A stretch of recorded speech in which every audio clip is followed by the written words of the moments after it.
দাদা কি করেছিলেন? দাদা কি পোস্ট করেছিলেন? দাদা কি পোস্ট করেছিলেন? দাদা দেশ বিরোধী পোস্ট করেছিলেন। ফেসবুকে দেশ বিরোধী পোস্ট শেয়ার। ঘটনার জেরে আটক খানাকুলের গণেশপুরের মুস্তাকিন শাহ নামক এক ব্যক্তি।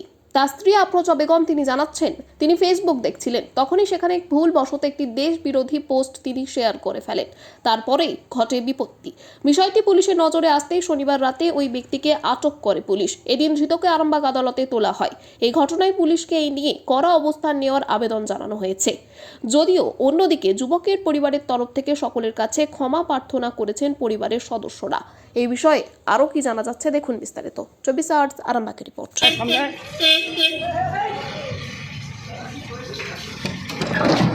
দাদা কি করেছিলেন? দাদা কি পোস্ট করেছিলেন?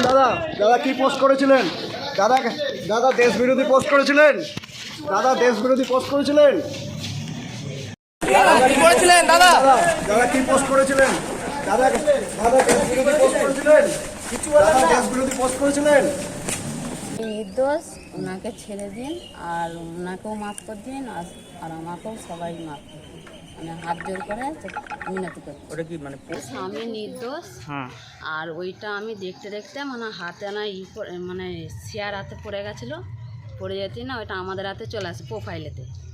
এবার ওই যে পোস্ট করে বলে ওইটা আমি কিছু জানি না, আমি জানি যে রয়ে যাবো আমাদের হাতে বলে। আর সন্ধ্যে 7টার সময় আসছে থানাতে লোক, বলছে যে এরকম মুস্তাকিনকে বলে আমার স্বামী বেরো বললো যে আমি আছি বলছে আমাকে যে তুমি কে? আমি ওনার স্ত্রী। বলছে ও তো একবারটি দরকার আছে, ফোনটা কোনটা? আনছি এইটা। বলছে কোন ফোনটা কার কাছে? আমি এই ফোনটা আমার কাছেই থাকে 24 ঘন্টা। বলছে এই ফোনটা দাও বলে একদিন চেক করলো, বলে হ্যাঁ এইটা বলে নিয়ে গেল। আনছি সমস্যা না থাকলে তাহলে আমি যেতে পারি? বলছে না তোমার অসুবিধা নেই, তোমাকে যেতে হবে না, মুস্তাকিন শাহকে নিয়ে যাবো বলে নিয়ে গেল। ভালো কথা।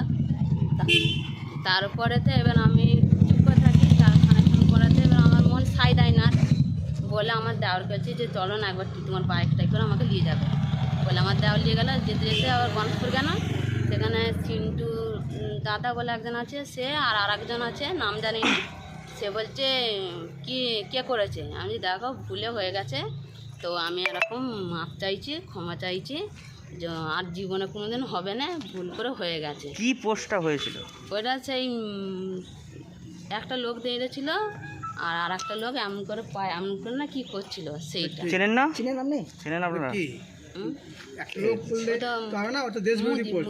হ্যাঁ, মুদি কোথায় ছিল? পায়ের তলায়? না, এই আর এরকম করেছিল। আর একজন যার পায়ে একজন দাঁড়িয়ে ছিল, সে কে? সেটা নাম তো জানে না, কে কে কে বলতে পারবো না। তাহলে পুলিশ কি আপনার স্বামীকে অ্যারেস্ট করেছে? হ্যাঁ, তারপরে আমি গেছিলাম, আমি বললাম, তো আমি সেখানে বলেছি যে দেখুন আমার ভুল হয়ে গেছে, আমার স্বামী নির্দোষ, তো আমি হাত জোর করে সবার কাছেই মাপ চাইছি যে আমার এটা করাটা উচিত হয়নি, জেনে বুঝেই হোক না জেনেই হোক আমার করাটা উচিত হয়নি। তবে আপনাদের কাছেও আমি বলছি আমার এটা করাটা খুব খুব খুব অন্যায় হয়েছে। আপনি কি জেনে করেছেন না না জেনে করেছেন? আমি না জেনে, আমি জানি না যে এটা করলে এত কিছু হবে। না, এত কিছু কেন হলো? যে দাঁড়িয়ে আছে সে কে আপনারা জানেন না? পোস্ট হয়ে গেছে। ওই জন্য তো বলছি। আমাদের দেশের প্রধানমন্ত্রীকে তো চিনতেন, তা তিনি যখন ওইভাবে বসেছিলেন সেই পোস্টটা আপনি না, শেয়ার করলেন আমি কেন? শেয়ার বলতে কি, আমি যে এরকম হয়েছে তাহলে আমার হাতে কি থাকবে? এবার ওইটা পোস্ট হয়ে গেছে বলছে, আমি তার বিষয়ে আর কিছু জানি না। না না না, আমার স্বামী না, আমার স্বামী নির্দোষ। কার প্রোফাইলটা? কার ফোনটা আমার, প্রোফাইলটা? প্রোফাইলটা তার। প্রোফাইলটার নাম কি? প্রোফাইলটা? প্রোফাইলেরটার নাম কি? ওই মুস্তাকিন শাহ। হ্যাঁ, মুস্তাকিন শাহ। কোথায় বাড়ি? মুস্তাকিন শাহ গণেশপুর সাঁদরাপাড়া। গণেশপুরের বাড়ি? হুম মুস্তাকিন সাহা হুম আপনার স্বামী? হুম। কি করেন উনি পেশায়? উনি ওই হাট বাসের দোকানে কাজ করে, এখন হাট বাসের দোকানে কাজ নেই বলে এখন কি চাইছেন তাহলে? বলতে চাইছি যে আমি সবার কাছে হাত জোর করে ক্ষমা চাইছি যাতে আমার স্বামীকে ছেড়ে দেয়, আর এইটার জন্য আমি খুব খুব লজ্জিত। আপনারা যেটা বলবেন আমি সেইটাই শুনবো, আর সবার কাছে আমি হাত জোর করে ক্ষমা চাইছি। পোস্টটা কবে করেছিলেন? কবে? কালকে হয়েছে, আর পুলিশ কখন অ্যারেস্ট করেছে? সন্ধ্যেবেলা। মানে শনিবারে হয়েছে, শনিবারে অ্যারেস্ট হয়েছে।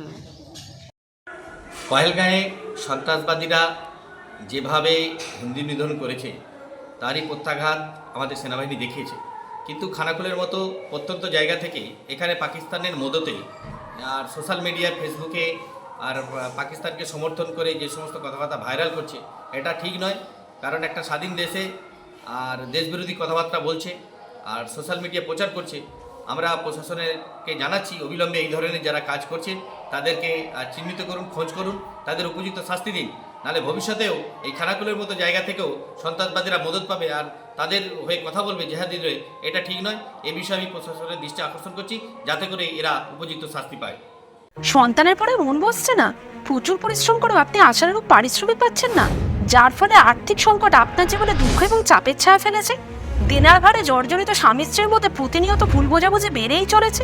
নতুন বাড়ি কিনেছেন কিন্তু সেই স্বপ্নের বাড়িটা যেন আরও দুর্ভোগ নিয়ে এসছে আপনার জীবনে। আপনি ভাবছেন সস্তায় পাওয়া বাড়িটা নেওয়াটাই কি সঠিক সিদ্ধান্ত ছিল? এমনই সব দ্বিধাদ্বন্দ্ব এবং জীবনের কঠিন মুহূর্তে আপনাকে সঠিক পথে পরিচালিত করবেন আন্তর্জাতিক খ্যাতিসম্পন্ন স্বর্ণপদক ও স্বর্ণ মুকুটপ্রাপ্ত ডক্টর অজয় শাস্ত্রী। তিনি শুধু আপনাকে পথই দেখাবেন না, আপনার জীবনে সত্যিকারের সুখ, শান্তি, ঐশ্বর্য, অর্থ যেন সঠিক সময় আপনার কাছে পৌঁছে দেয় সেই দায়িত্বও নেবেন। তাঁর অভিজ্ঞতা এবং জ্ঞানের আলোতে আপনার জীবন হয়ে উঠতে পারে নিরুদ্বেগ ও সমৃদ্ধির পথে ধাবমান। তাই আর দেরি নয়, স্ক্রিনে দেওয়া নাম্বারে এখনই ফোন করে ডক্টর অজয় শাস্ত্রীর সাথে যোগাযোগ করুন। কে জানেন, হয়তো একটিমাত্র ফোনই আপনার জীবনকে বদলে দিতে পারে।